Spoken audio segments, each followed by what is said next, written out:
1015는 일종의 선전포고나 마찬가지고요. 아, 이거는 선전포고다. 네, 네. 이건 진짜 시장과 선전포고 한 거고 그 전세 게임 갭과 선전포고 한 거죠.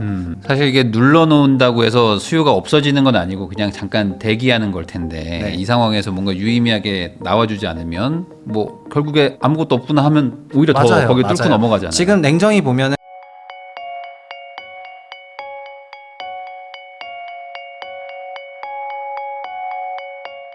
달러 자산 1억으로 평생 월급 완성하라 책 저자분이시죠. 최상욱 작가님하고 이야기 나누고 있습니다. 이번에 요거 한번 여쭤보겠습니다. 방금 말씀하셨던 것처럼 결국에 그 세금제 대책이 나올 것이다. 네. 이거에 대해서는 지금 소위 말하는 군불대기가 계속 되고 있습니다. 뭐 네. 정부 관계자들도 이제는 세금은 어쩔 수 없다, 불가피하다 이런 얘기들이 나오고 있는데 네. 그러다 보니까 일각에서는 야 요번에 이렇게 거래를 다 막아놓고 그 다음에 이제 세금을 부과하면 네. 어떻게 되는 것이냐. 보유세를 이제 확 올리지 않겠냐 뭐 이런 우려들이 있는데 어떻게 보십니까? 저는 그 보유세라는 거의 체계가 물건별 과세인 재산세하고 인별 과세인 종부세라는 정말 족보 없는 방식으로 나눠져 있기 때문에 네. 그리고 이런 종합부동산세가 만들어진 게 참여정부 때 만들어졌는데 지금 그 사이에 정말 상당한 종합부동산세 개정을 통해서 이 세금이 그 법 목적 취지 달성 자체가 아예 안 되는 세금일 뿐더러 그리고 자본주의에서 존재할 수 없는 원본 잠식 세율이라고 생각을 하거든요. 네. 원본의 잠식 세율이라는 거는 우리가 명목 3%로 성장하는 나라에서 3% 이상의 세율은 원본을 차감하는 거기 때문에 사유재산권에 대한 정확한 부정이 되는데 현행 종부세 최고 세율은 내리긴 했지만 5%이기 때문에 네. 이런 형태의 세율은 존재할 수 없다 생각하고요. 네. 그래서 이런 것들이 결국 종부세가 그럼에도 불구하고 존재한 이유는 5% 맞는 사람이 없다는 얘기가 아닌가 이런 생각이고 그래서 이 종부세를 방식으로 뭐 보유과세가 강화될 가능성은 극히 낮다고 보고 있고요. 네.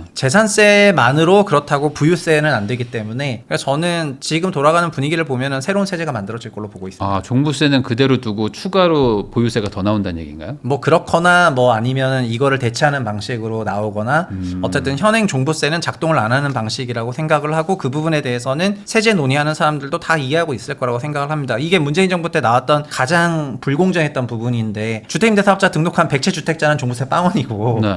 등록하지 못했던 마포 2채자는 종부세 4천만 원씩 냈으니까 네. 그리고 나는 왜 합산 30억 공시가 기준으로 합산 30억이고 이 사람은 합산 3천억 갖고 신도림에 297채 한 아파트 단지 다 한 분이 갖고 있었는데 네. 그런 거는 막 4, 5천억 되는데 왜 빵원 냅니까? 이러면서 엄청난 그 재산과세의 불공정이 종부세가 인별 기준이고 합산 비합산이라는 좀 이상한 메커니즘 때문에 나왔거든요. 네. 그런 걸 살려놓은 상태에서 뭐 세제 관련해서 종합적으로 검토하겠다 그랬는데 그냥 기껏 검토하는 게 종부세라면은 종부세 될 수 있는데 그러니까 전 두 가지 생각하는데요. 개혁적인 성향이 드러난다면 신설할 거라고 생각하는데 만약에 종부세를 건드는 방식으로 그러니까 소위 구태적인 형식의 세제 개혁을 답습하게 되면은 10.15 대책은 그냥 그 순간 게임 오버예요. 마켓은 그렇게 생각할 거예요. 그럼 현재 지금 종부세 그 뭐 공정시장 가액 비율이라든지 네. 뭐 이런 것들을 좀 조정을 해서 뭐 할인한 거를 좀 올려서 세법 개정까지는 아니지만 시행령 정도만으로 고쳐도 한 1.5배 올라간다. 이거를 네. 지금 다들 예측하고 있는데 그쪽으로 안 갈 수도 있다. 아예 그건 새로운 걸로. 오히려 그건 마일드한 개선이고 네. 마일드한 개선을 하면은 10.15 대책은 해체되는 거죠.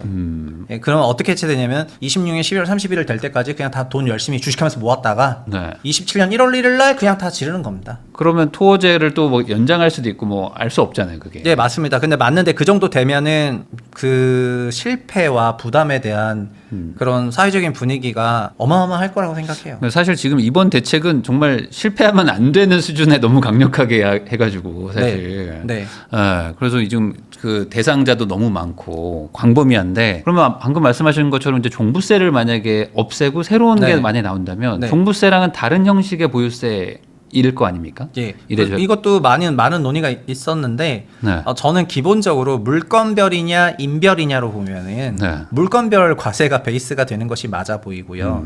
물건별 과세라는 거는 탑다운 방식으로 그 물건에다가 딱 때린 다음에 누가 갖고 있는지 모르겠는데 이 부동산 요만큼 내야 된다. 그러면 네. 한 명이 갖고 있으면 다 내는 거고 두 명이 갖고 있으면 반반 내는 거지 않습니까? 그래서 네. 재산세가 나름 합리적인 세율이잖아요. 그런데 재산세를 그냥 말 그대로 그냥 다 올리면 되는데 그러면 이젠 1,400만 명이 아니고 네. 이제 5,100만 명이 네. 이제 영향을 나 받게 되는 갑자기 거니까. 세금 더 나왔다. 네, 그래서 그런 방식으로는 안 갈 거라고 생각을 하고 종부세가 담당하려고 했었던 부분은 이제 고가 부동산, 그러니까 총자산이 많으신 분들에게 부유과세 형식으로 내려고 했었던 건데 네. 그게 인별이기 때문에 원래는 그 사람한테 정확히 맞추려고 했는데. 인별은 밑에서부터 위로 올리는 거잖아요. 이제 너 부동산 몇 채 있어. 네. 그게 종부세 합산이야 비합산이야? 그러면은 0 더하기 0을 100번 해도 0이고 1 더하기 2를 2번만 해도 2니까 이제 합산하는 부동산을 갖고 있으면 종부세 이만큼 맞는 거고 네. 아니잖아요. 그래서 저는 물건별 과세인데 부유세 형식으로 나올 거라고 생각하고 있고 그런 맥락으로는 그냥 토지와 관련된 세금일 거라고 보고 있습니다. 아, 그냥 토지를 가지고 있으면은 얼마 낸다. 그러니까 예전에 말했 대지 지분도 있잖아요. 주택이 네, 네. 주택이 대지 지분이 있으니까 그런 부분에 대해서 그러니까 소위 말하는 이제 국토부유세 예전에 나왔던 그런 개념이 근데 저도 그렇게 생각하고 있습니다. 왜냐하면 국토보유세가 근데 저는 사실 국토보유세가 어떤 부분인지 정확히 몰라 예전에 관심이 없었어요. 네. 근데 토지 관련한 조세일 가능성이 높다고 생각을 하는 거는 지금 이런 관련 논의를 하시는 분들도 그렇고 전체적으로 물건별 과세여야지 되고 그런 걸 생각해 보면은 그리고 저는 혹시나 토지 관련이라 하더라도 인별 과세로 가는 순간 다 망한다고 또 생각을 하고 있습니다. 결국 인별 과세는 처음 디자인할 때는 뭐 재산세가 국세, 뭐 지방세고 종부세는 국세고 막 이런 지방세 국세 간의 위계가 있었는데 지방세 국세 위계가 중요한 것이 아니라 지금 물건이냐 인별이냐가 훨씬 중요하다고 생각을 하고 네. 이 부분에 대해서 개선이 있어야 된다고 보고 있습니다. 그러면은 그 지금 현재 종부세 개념처럼 뭐 개수가 많으면 중과를 한다거나 이런 개념이 아니라 그냥 뭐 너가 토지 지분을 얼마 가지고 있으면 얼마 내라. 네. 이런 식으로. 결국은 그 부유세라는 것도 물건별 과세라는 것도 고가 부동산이 네. 높은 세금을 낸다고 한다면 그걸 갖고 있는 사람이 많이 내는 효과가 있기 때문에 이미 부유과세 효과가 있지 않습니까? 네. 근데 그 부유과세를 레버리지로 주려고 하다 보니까 그 인별 종부세가 만들어진 거라고 해석을 하고 있고요. 그래서 굳이 레버리지까지 주려고 그 세제과세를 인별로 바꿔서 갈 필요는 없다고 보고 있습니다. 그러면 사실상 뭐 재산세랑 뭐 크게 달라지는 건 아니지 않을까요? 어차피 뭐 대지 그렇지만 지분이니까. 이름을 신설하는 방식으로 하는 것이 그냥 저는 그런 정치 목적적인 부분이 없지 않을까 이런 생각이 있어가지고 신설될 걸로 예상은 하고 있는데 네. 뭐 이제 뭐 일은 어떻게 될지 전 모르니까 그래서 그냥 지켜보는 거지만 아까 말씀드린 것처럼 세제와 관련한 개혁적인 부분이 그 마켓에서 예상하는 것처럼 공정가액 조정하고 종부세 네. 좀 열리고 양도세 다시 열고 저희가 알고 있는 정책 뱅크 내에서 나온다면은 그럼 소비 시장 컨센서스에 대해서 서프가 없는 거고 서프가 없다면은 그때는 이제 97 정책처럼 그냥 네. 끝나는 거죠. 네. 그럼 이번에 그 양도세 중과 이게 배제돼 있는 게 뭐 5월 9일 날 다시 또 원상복구되면 이제 세율이 다시 급등하는데 네, 이런 내년부터. 네. 이런 식으로 뭔가 그 거래세를 다시 올린다. 이거에 대한 또 시장에서 또 걱정이 많거든요. 이 부분은 좀 어떻게 보세요? 그 양도소득세 같은 경우에는 그 20% 중과하고 장기보유 공제가 없어졌는데 저는 그래서 그 재산 보유과세 개정에는 장기보유 공제도 건들 거로 생각하고 있습니다. 장기보유 특별공제. 네. 네. 왜냐하면은 장기보유 공제라는 것도 원래는 과거엔 물가 공제였는데 1년에 2%씩 15년 30% 이 정도 빼주는 건데 네. 이명박 정부에서 그냥 10년 80%를 만들었고 그리고 이미 그 힌트가 있는 게 2020년 710 때 그 10년 80%를 쪼갰잖아요. 네. 보유 거주로 쪼개서 10년 40%씩 각각 주자 했지 않습니까? 네. 그리고 종합부동산세 같은 경우에도 보유기간 공제랑 고령 공제가 있는데 합치면 또 80% 공제가 되잖아요. 네. 결국 언제부턴가 공제를 80% 해주게 되었는데 올해 그 유명한 압구정 130억 거래에서 80% 공제 받았더니 130억 매도자가 세금을 7, 8억 냈다는 얘기가 막 바이럴이 되면서 장기 보유 공제가 너무 크다. 이런 얘기가 나왔었고 그래서 장특 공제가 원복되거나 하는 방식으로 개정이 있을 거라고 생각이 되고요. 그리고 양도세 중과의 경우에는 근데 모르겠습니다. 제가 이걸 이제 저도 이제 참여하고 막 논의하면 이런저런 말을 많이 할 텐데, 근데 양도소득세를 중과까지 하는데 장특 공제도 빼고 이러면 실질세율이 많이 올라가지 않습니까? 네. 실질세율이 많이 올라가는데 그 현재는 이미 그렇게 하기로 되어 있지 않습니까? 그런데 저는 이런 모든 것들이 어쨌든 종합적으로 바꿨을 때 한번 바뀔 거라고 생각을 하고 안 바뀌면은 네 그냥 안 바뀌면 뭐 다 실패죠. 네, 그러면 이번에 그 세금 대책이 뭐 그 지방선거 전에 나오긴 어렵다 뭐 이런 얘기들도 좀 있고 아니다 뭐 그 전에 나올 것이다. 나오면 저는 빨리 나올 연내 것이다. 안 낸다면은 네. 그럼 그냥 끝난다고 생각해요. 그러니까 이미 지금 어떤 상황이냐면은 토지거래 허가제 구역 자체가 네. 이제 너무 터프한 데다가 그 너무 터프하게 지었고 그 다음에 후행해서 논의하겠다는 얘기까지 다 했는데 이게 저는 97에서 이미 이런 학습이 있었다고 생각하는데요. 보세요. 627 나온 다음에 627 처음에 나왔을 때는 대변인실에서도 약간 선을 뒀고 그래서 첫 주는 괜찮았는데 두 번째 7월 3일 취임 1개월 간담회 때 대통령이 맛보기 발언을 딱 하는 순간부터 그 주부터 0.43, 0.40 하다가 바로 0.2로 빠졌고 그다음에 0.1까지 그냥 쭉 내려갔거든요. 네. 그런데 맛보기 이후에 정책이 너무 안 나왔죠. 너무 안 나왔고 그 다음에 국토부가 되게 천진난만하게 시장이 얼마나 그 기민하게 움직이는지 모르는 상태에서 그냥 우리 뭐 원희룡 정부에서 했었던 수도권 그 전국 270만 원 공급 대책 그 폼에 비슷하게 해가지고 수도권만 빼서 네. 뭐 135만 원 이렇게 내니까 이게 뭐야 이러면서 난리가 난 거지 않습니까? 그런데 똑같다고 저는 생각을 하는 게요. 10.15는 일종의 선전포고나 마찬가지고요. 아, 이거는 선전포고다. 네. 네. 이건 진짜 시장과 선전포고 한 거고 그 전세낀 갭과 선전포고 한 거죠. 전세낀 갭과 선전포고 했는데 정책을 내년 6월에 낸다? 그거는 제가 생각할 때는 그런 관료가 있다면 그 사람은 정치인이지 관료는 아니에요.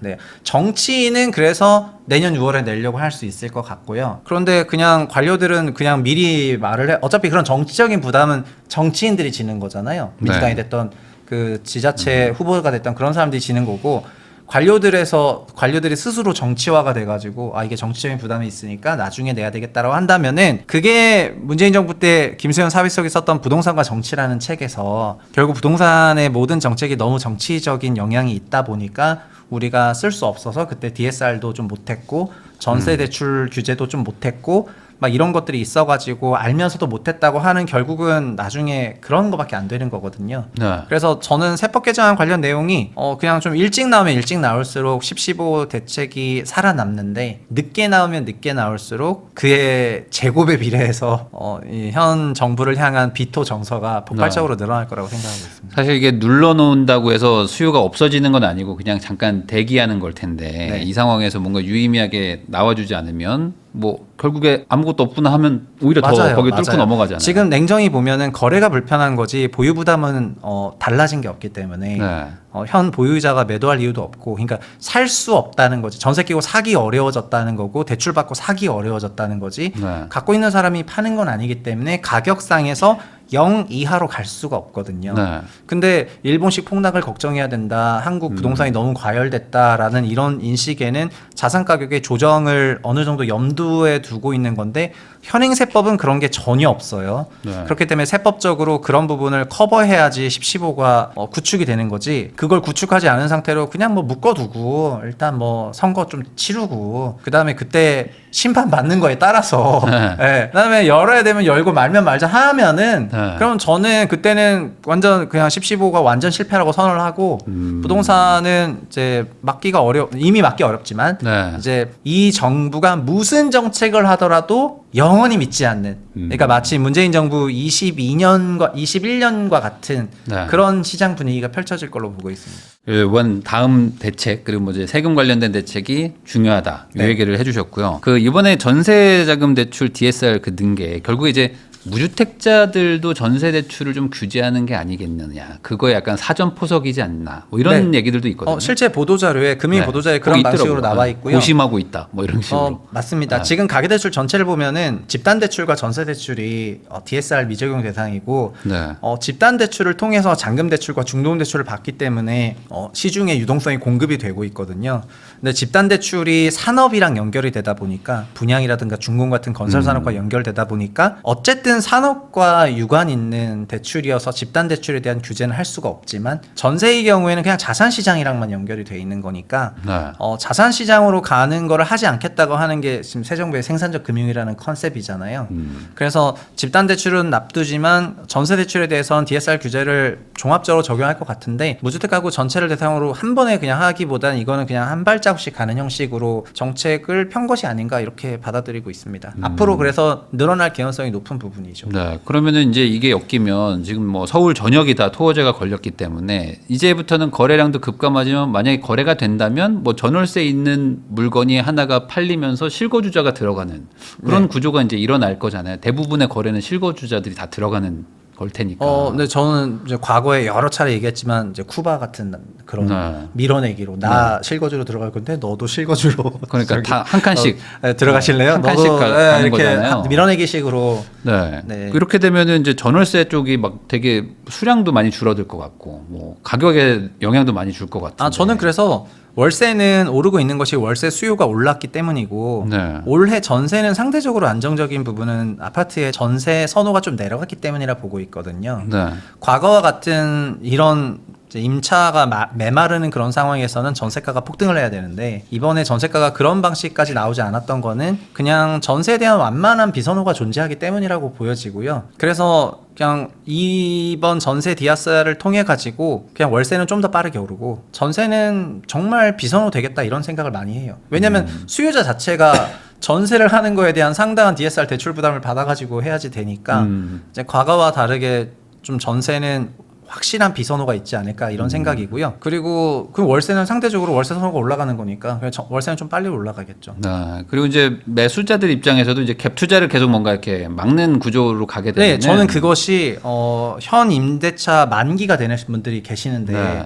그분들이 신규 임차인을 못 구할 거라고 생각하거든요. 그러면은 종전 임차인과 유사한 조건으로 가니까 전세는 지금도 상생 임대인 때문에 네. 그냥 계속 전세금이 고정 플랫하지 않습니까? 상생 임대인이나 각종 이런 걸로. 그래서 전세는 계속 그런 형식으로 갈 거라고 생각하고 임대차 시장의 요철은 월세에서 크게 일어날 거라고 생각을 하고요. 그 월세 부분에 대한 큰 요철이 일어나는 부분이 결국은 임대인에게도 월세 소득은 숨길 수가 없기 때문에 그 공제 부분도 적고 네. 그래서 이런 것들이 노출이 되는 효과가 있을 거라고 생각이 되고 그리고 월세 부분이 확실하게 노출이 된다면 이런 부분에 대해서 여러 가지 지원 제도도 또 잇따를 거라고 생각을 하고 있어가지고 그냥 한국 임대차 시장이 월세 중심으로 빠르게 재편될 거라고 보고 있습니다. 뭐 선진국처럼 월세 쿠폰을 준다거나 뭐 그런 것도 네. 할 수 있다 이렇게 네, 네. 보시는 건가요? 네. 그러면은 결국에 지금 현재 전월세 그러니까 임차인으로 계시는 분들 중에선 집을 살 수 있는 여력이 있는 분들도 있겠지만 또 네. 뭐 대출 규제나 이런 것들 때문에 또 못 사는 경우들도 생기잖아요. 그럼 이런 분들은 뭐 어떻게 지금 전략을 취하는 게 좀 좋을 거라고 보십니까? 그거는 이제 어떤 정책이 나왔을 때마다 항상 소위 설국열차 꼬리칸이 닫혀버려가지고 네. 그 열차에 타지 못하는 분들이 늘상 있어 왔는데 이번 정책은 굉장히 터프하게 그런 방식으로 돼버렸기 때문에 그 대상자들이 뭐 한 명 한 명 다 뭐 사연들이 안타까운 거지만 너무 많이 나와가지고 네. 그래서 저는 뭐 이런 약간 무리한 수준의 그 토어제 광범위한 부분은 2분위 1분위 지역 같은 경우에는 그냥 조속하게 해제하는 게 맞아 보이고요. 네. 그리고 주택을 구입하는 데 있어서 시장이 과열이 되다 보니까 대출 한도를 축소한 거는 시장 사이클에 맞춰가지고 정책을 쓰다 보니까 미시적인 개인들의 선택까지 그 보장해 줄 수 있는 그런 상황은 아니게 된 거거든요. 그래서 결국은 다시 시장이 안정화가 되고 이런 규제들이 해제가 되면은 그때 시기에 맞춰서 대출을 더 일으켜야 되는 분들이라면은 그때 더 이렇게 일으키거나 뭐 이렇게 대응을 해야지 현재 제도를 눌렀는데 이걸 우회하는 방식으로 했다가는 특사경의 감독 조직도 다 만들어 놔가지고 네. 뭐 굉장한 좀 그런 긴장감을 불러일으키고 있기 때문에 네. 그래서 때로는 정책에 그냥 어쩔 수 없이 맞춰야 되는 그런 기간도 있다면 그게 지금이 아닌가 이렇게 보고 있습니다. 그러면 사실상 이번 정책의 어떤 핵심인 그냥 현 상태 유지를 하라라는 거에 수긍할 수밖에 없는 분들이 좀 많을 것 같다. 이렇게 봐야 될까요? 그냥 좋든 싫든 그렇게 했고 안 하면은 네. 큰일 나는 것처럼 벌써 상황을 만들어 가지고 어떻게 보면은 부동산 시장과 전쟁을 선포했는데 네. 이런 상황에서 이제 상황이 바뀌었을 때는 그 똑같은 행동이 허용이 되는 거가 안 될 수도 있는 거잖아요. 맞아요. 이제 그런 긴장감을 어쨌든 수요단에서도 좀 느낄 필요가 있다고 저 개인적으로는 생각하고 있습니다. 예전에 그 문재인 정부 때도 막판에 막 올라갈 때는 막 이제 막 피해가지고 뭐 지방에 뭐 공시가 1억 이하인데 막 가서 뭐 아무거나 맞습니다. 사고 뭐 네. 법인으로 사고 하다가 다 그게 얻어맞았잖아요. 다 두드려 맞았거든요. 맞아요. 그래서 그냥 정말 냉정하게 생각해 보면은 어쨌든 의지를 가지고 용산에서 대책을 낸 거가 이제 약간 좀 터프하게 나와서 굉장한 개선 포인트가 있는 건 사실이지만은 그게 공교롭게도 아까 말씀드린 것처럼 코너에 몰렸던 국토부가 더 그랬던 건 있어 보이거든요. 네. 뭐 그런데 결국은 이렇게까지 했는데 목적 달성이 안 된다면은 그럼 뭐 장관부터 시작해서 다 내려와야죠. 네. 네, 그런 부분이라고 생각이 되고 그러니까 그 이후는 더 생각하면 생각할수록 완전히 그러니까 이것도 안 먹혀 그럼 더 센 거를 가야 되는. 아니 이제 그런 뭐 하차하고 뭐 내려오고 네. 뭐 또 바뀌고 뭐 이러면 완전히 진짜 혼돈의 카오스가 되는 거잖아요. 네. 그래서 이런 거를 진짜 신속하게 교통 정립하고 그다음에 시장 안정화가 되고 이러면은 그냥 꼭 26년 12월 말이 아니어도 그냥 그냥 어떤 방식으로든지 간에 이제 좀 뭐라 그럴까 다시 정합성 있는 그런 대책들을 낼 필요가 있다고 생각합니다.